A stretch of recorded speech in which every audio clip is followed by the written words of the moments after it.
आज मैं आप लोगों के साथ एक ऐसी कहानी शेयर करने वाला हूं जिसमें एक व्यक्ति का मर्डर हो जाता है और जिस व्यक्ति ने इसका मर्डर किया था उसको अब पुलिस ने पकड़ लिया था। साथ ही सारे गवाह भी मौजूद थे जिन्होंने इस पूरी घटना का वीडियो भी बनाया था और उन्होंने अदालत में पहुंच करके इस व्यक्ति के खिलाफ गवाही भी दी थी और बताया था कि इस व्यक्ति ने कैसे उसका मर्डर किया था। और जिसके बाद अदालत इस व्यक्ति को मर्डर के चार्जेस के आधार पर दोषी भी मानती है और इसको सजा भी देती है। और ये व्यक्ति मर्डर के चार्जेस के लिए लगभग 2.5 साल से जेल के अंदर बैठ के अपनी सजा को काट रहा था। लेकिन इस कहानी में आगे कुछ ऐसा होता है जिसके बाद में जिस अदालत ने इसको सजा दी थी वही अदालत इसको बाइज्जत बरी कर देती है। तो ऐसा क्या हुआ था इस केस में, इसके बारे में जब आपको आगे पता चलेगा तो आपका भी दिमाग सन हो जाएगा, क्योंकि हमारा जो देश का कानून है वो गवाही के आधार पर चलता है। भले ही किसी व्यक्ति ने अपराध क्यों न किया हो, यदि उसने जो भी अपराध किया है उसके सही गवाह अवेलेबल नहीं है तो उस व्यक्ति को बाइज्जत बरी किया जा सकता है। और ऐसा ही कुछ हुआ था इस केस में। तो अपराध तो हुआ था लेकिन इसके बाद भी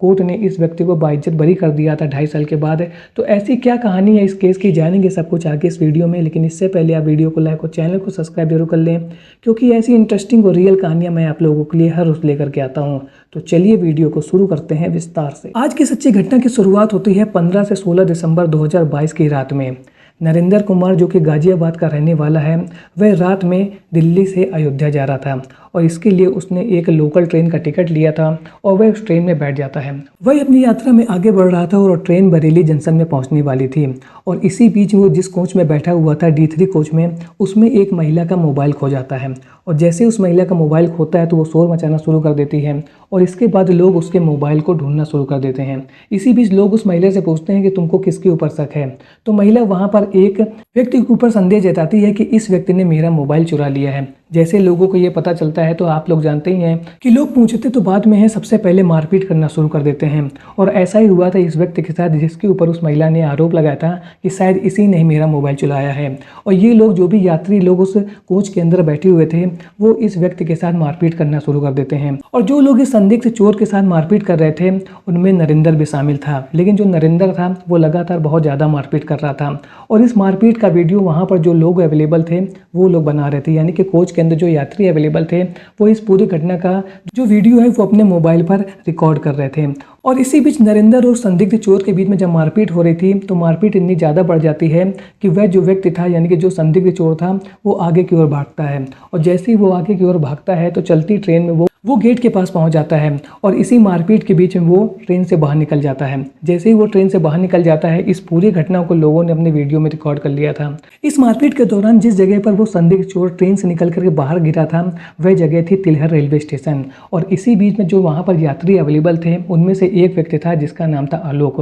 वह तुरंत इमरजेंसी नंबर पर कॉल करके पुलिस को इन्फॉर्म करता है और पूरी घटना को पुलिस वालों को बताता है और बताता है कि कैसे एक नरेंद्र नाम का व्यक्ति है जो ट्रेन के अंदर सवार था, उसने एक संदिग्ध चोर के साथ मारपीट की है। और मारपीट इतनी ज़्यादा बढ़ गई जिसकी वजह से जो वो व्यक्ति था वो ट्रेन से बाहर जाकर के गिर गया है। जब ये सब बातें पुलिस वालों को पता चलती है तो वो लोग तुरंत कंप्लेन लॉज करते हैं और इसके बाद वो लोग बरेली जंक्शन पर पहुंच जाते हैं। और इसी बीच में जब ट्रेन बरेली जंक्शन पर पहुंचती है तो पुलिस टीम पहुंचती है D3 कोच में। और वहां पर पहुंचने के बाद में वो जो व्यक्ति था आलोक, उससे बातचीत करती है और उससे पूछती है कि क्या घटना हुई थी और किस व्यक्ति ने मारपीट की है। तो वहां पर जो यात्री आलोक बैठा हुआ तो वो बताता है कि नरेंद्र कुमार का नाम का व्यक्ति है और इसी ने उस संदिग्ध चोर के साथ मारपीट की है। और इस मारपीट की वजह से वो चोर क्या है, तिलहर रेलवे स्टेशन के पास में बाहर गिर गया था। जब ये सब बातें पुलिस वालों को पता चलती हैं तो पुलिस की टीम नरेंद्र को गिरफ्तार कर लेती है। और इसी बीच में बरेली जंक्शन की पुलिस ने तिरहल रेलवे स्टेशन की जो GRP पुलिस थी उसको कॉल किया और उनसे कहा कि आप तिरहल के आसपास का जो पटरी का इलाका है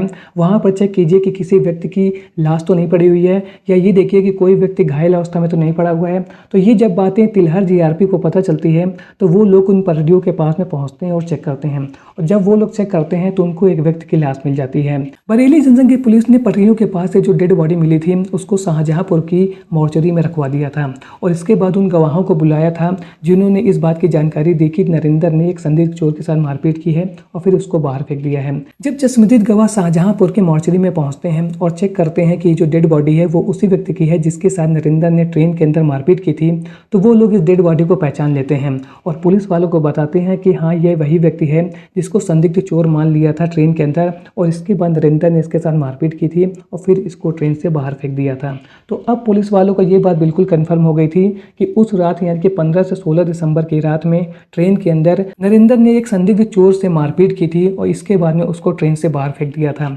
यानी कि पुलिस वालों के पास इस घटना के गवाह भी थे और जिस व्यक्ति ने इस घटना को किया था वो भी उनकी गिरफ्त में था, यानी कि नरेंद्र अब उनकी गिरफ्त में था। और साथ ही साथ जिस व्यक्ति का मर्डर हुआ था इस पूरी मारपीट में, उसकी डेड बॉडी को भी अब पुलिस ने रिकवर कर लिया था। इसके बाद में पुलिस नरेंद्र को अदालत में पेश करती है, फिर उसको जेल में भेज दिया गया था। और इसी बीच में जो पुलिस की टीम थी, ये जो डेड बॉडी मिली थी रेल के पटरियों के पास से, इस व्यक्ति की पहचान करने के लिए सोशल मीडिया में इसके फोटो को अपलोड कर देती है और सभी लोगों से कहती है कि इस तरीके की डेड बॉडी हमको तिलहर रेलवे स्टेशन के पास पटरियों से मिली है और यदि आप लोग इस डेड बॉडी को पहचानते हैं तो आप शाहजहांपुर थाने की जो पुलिस है उससे कांटेक्ट कर सकते हैं। और इस बात को हुए यानी कि इस घटना को हुए लगभग 4 से 5 दिन बीत चुके थे और इसी बीच में दिन आता है 21 दिसंबर का। 21 दिसंबर को मूल रूप से बिहार के मुजफ्फरपुर थाना क्षेत्र के रहने वाले याकूब शाहजहांपुर के थाने में पहुंचते हैं और पुलिस वालों से कहते हैं कि आपने सोशल मीडिया में जो फोटो भेजी थी वह हमारे बेटे तैयब की है। जब ये बात पुलिस वालों को पता चलती है तो वो लोग उनको मॉर्चरी में ले जाते हैं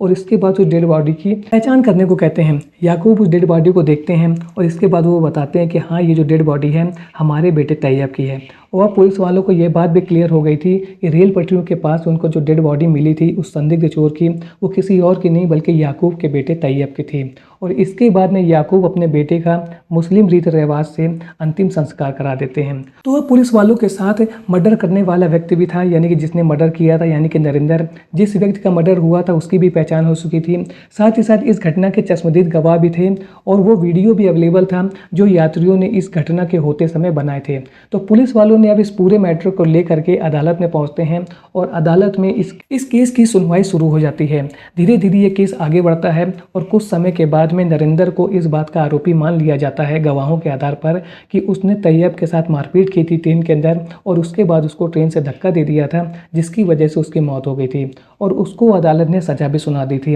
और लगभग 2.5 साल से वो अपनी सजा जेल के अंदर काट भी रहा था। लेकिन इसी बीच में कुछ ऐसा होता है जिसके बारे में जब आप सुनेंगे तो आप भी आश्चर्यचकित हो जाएंगे। कुछ समय के बाद लगभग 2.5 साल के बाद जो तैयब था अपने शाहजहांपुर वाले घर में वापस पहुंच जाता है। जैसे वो घर में पहुंचता है तो घर वाले उसको देख करके चकित हो जाते हैं क्योंकि 2.5 साल पहले तो उसकी मौत हो चुकी थी और उसके मर्डर के आरोप में जो नरेंद्र नाम के व्यक्ति था वो जेल के सलाखों के पीछे था। साथ ही साथ तैयब के पड़ोसी जब उसको देखते हैं तो वो भी लोग चकित हो जाते हैं कि इस व्यक्ति की तो मौत 2.5 साल पहले हो चुकी थी, तो अब ये जिंदा कैसे वापस आ गया है। तो इस बात की वो पूरी जानकारी शाहजहांपुर की पुलिस को दे देते हैं। पुलिस को जब ये बात पता चलती है कि जो व्यक्ति तैयब 2.5 साल पहले मर चुका था अब वो जिंदा अपने घर वापस आ गया है, तो पुलिस सीधे शाहजहांपुर में उसके घर में पहुंचती है और इसके बाद तैयब को अपने साथ थाने में ले जाती है और फिर उससे पूछताछ करना शुरू करती है। पुलिस वाले सबसे पहले तैयब को वो पूरी कहानी सुनाते हैं जो 15 से 16 दिसंबर की रात को उस ट्रेन के अंदर घटित हुई थी और जिसकी वजह से एक नरेंद्र नाम का व्यक्ति लगभग 2.5 साल से जेल के अंदर अपनी सजा को काट रहा है। जब तैयब पुलिस वालों से इस पूरी कहानी को सुनता है तो वह बताता है कि जिस ट्रेन के अंदर की इस घटना के बारे में आप मुझे बता रहे हैं उस ट्रेन में मैं मौजूद ही नहीं था। वह पुलिस वालों को बताता है कि लगभग 2.5 साल पहले मैं शाहजहांपुर से दिल्ली चला गया था। मेरे पास कोई मोबाइल नहीं था, इस वजह से मेरी अपने परिवार वालों से किसी भी तरीके की कोई भी बातचीत नहीं हो पा रही थी, ना ही मेरा उनसे कोई कॉन्टैक्ट था। और मैंने दिल्ली में रह करके सिलाई कढ़ाई का काम सीखा था और इसके बाद मैं काम की तलाश में गुजरात चला गया था। लगभग 2.5 सालों तक मैंने दिल्ली और गुजरात में रह करके काम किया और इसके बाद जब मैंने अच्छा खासा पैसा इकट्ठा कर लिया तो अपने फैमिली को सपोर्ट करने साथ ही अपने परिवार वालों से मिलने के लिए मैं अपने घर शाहजहांपुर आया हुआ था। लेकिन मुझे इस बात का बिल्कुल भी अंदाजा नहीं था कि इन 2.5 सालों में मेरी गैर अनुपस्थिति में यहाँ पर इतनी बड़ी घटना हो गई। जब पुलिस वालों को ये पूरी कहानी पता चलती है तो वो लोग तैयब को अदालत में लेकर के पहुँचते हैं और वहाँ पर एक बार फिर से रिपोर्ट लगाते हैं और इस केस में एक बार फिर से अदालत में कार्रवाई शुरू होती है। तैयब अदालत में पेश होता है और वह पूरी कहानी जज साहब के सामने सुनाता है और वो बताता है कि कैसे वो इन 2.5 सालों में दिल्ली में रहा और फिर गुजरात काम करने चला गया था। तो जब जज साहब को ये बात पता चलती है कि जिस व्यक्ति की हत्या के आरोप में नरेंद्र 2.5 साल से जेल के सलाखों के पीछे है और वो सजा काट रहा है, वह व्यक्ति खुद ही जिंदा घर वापस आ गया है और अब उसने खुद ही अदालत में आकर गवाही दी है। और इसके बाद जज साहब ने नरेंद्र को जो पहले सजा सजा सुनाई थी उसको वो पलट देते हैं और वो कहते हैं कि नरेंद्र जिस व्यक्ति की हत्या के आरोप में जेल में सजा काट रहा है अब उस सजा को वो पलट देते हैं। और वे आगे कहते हैं कि जिस व्यक्ति की हत्या का आरोप लगाया गया था नरेंद्र के ऊपर, उस व्यक्ति ने खुद ही अदालत में आकर के गवाही दे दी है, तो अब नरेंद्र के ऊपर जो भी आरोप लगे हुए हैं वो अब साबित नहीं होते हैं और इस वजह से उसको जो सज़ा पहले सुनाई गई थी उसको वापस लिया जाता है और उसे बाइज्जत बरी कर दिया जाता है। लेकिन जिस व्यक्ति की ट्रेन से धक्का देने के कारण मौत हुई थी उसके परिवार वाले यदि भविष्य में आते हैं या कोई भी व्यक्ति उसको पहचानता है और इस बात का आरोप लगाता है कि ये मेरा भाई या ये मेरे परिवार का व्यक्ति है और इसकी ट्रेन के अंदर लड़ाई झगड़े के कारण ही मौत हुई है,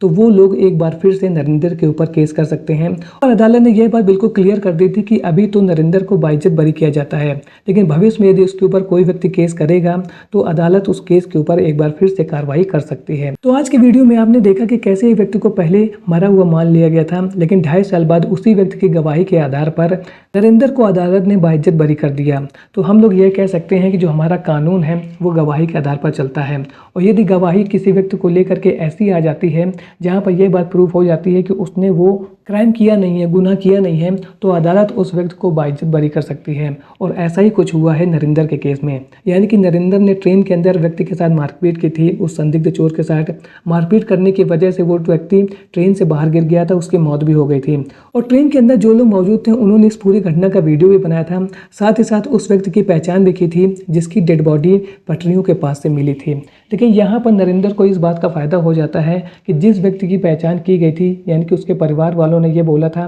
कि ये व्यक्ति हमारा बेटा है, वो व्यक्ति सामने आकर के खुद ही गवाही दे देता है कि मैं उस ट्रेन में मौजूद ही नहीं था और इसी का फायदा मिल जाता है नरेंद्र को। यानी कि नरेंद्र ने अपराध तो किया था लेकिन अपराध प्रूव ना होने की वजह से अदालत ने अभी उसको बाइज्जत बरी कर दिया था। लेकिन आगे अदालत ने यह भी कहा था कि यदि भविष्य में ऐसा कोई व्यक्ति आता है जो इस बात की पुष्टि करता है कि जिस व्यक्ति की ट्रेन से गिर करके मौत हुई थी वो उसका रिश्तेदार है, भाई है या चाचा है या कोई भी रिश्तेदार है, और वो लोग एक बार फिर से नरेंद्र के ऊपर उसकी हत्या का आरोप लगा करके अदालत में केस दायर करते हैं, तो अदालत एक बार फिर से नरेंद्र के ऊपर कार्रवाई कर सकती है। तो आज की वीडियो में आपने देखा कि कैसे हमारे देश का जो कानून है वो गवाहों के आधार पर चलता है और यदि गवाह किसी भी तरीके से संदिग्ध हो जाते हैं या उनकी गवाही उल्टी पड़ जाती है तो व्यक्ति को इस बात का फ़ायदा मिल जाता है। आज का वीडियो आपको कैसा लगा कमेंट सेक्शन में ज़रूर बताएं। मिलता हूँ ऐसे एक और नए इंटरेस्टिंग वीडियो में, तब तक के लिए थैंक्स फॉर वॉचिंग।